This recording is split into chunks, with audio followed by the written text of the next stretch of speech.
the company's kind of run on this idea that we try to do the fun stuff, you know, and that's not always possible.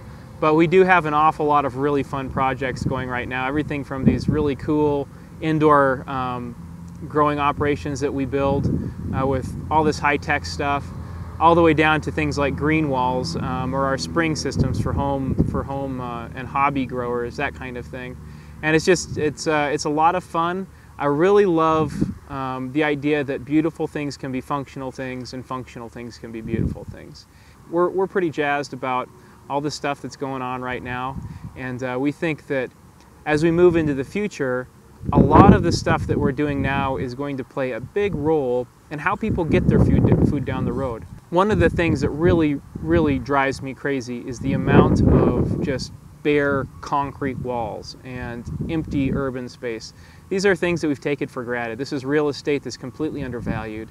The sides of buildings, and you know, we're surrounded by these things all day long, and we don't realize how ugly they are. We don't realize how soul-killing they can be. So the idea of actually covering those in plants, that's what really excites me.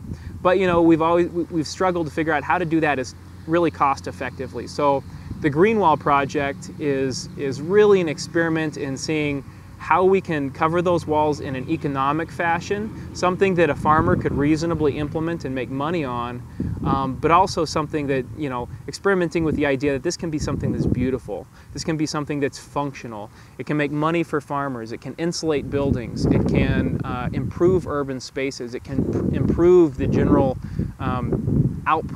outlook of the public that's exposed to it.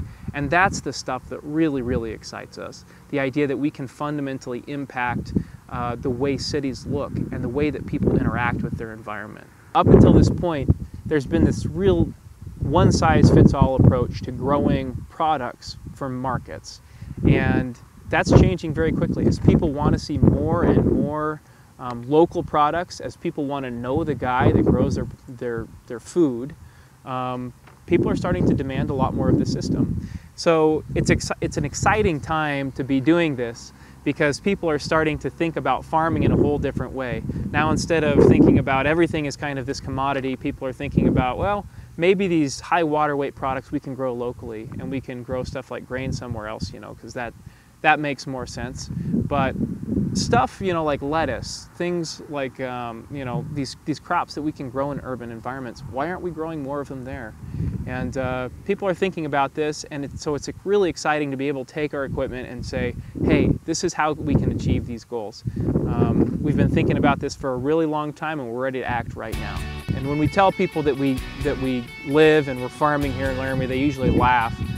You know, it's usually the second poorest county in the state, and you know, we're kind of in this miserable environment. It's 30 degrees below zero for a lot of February.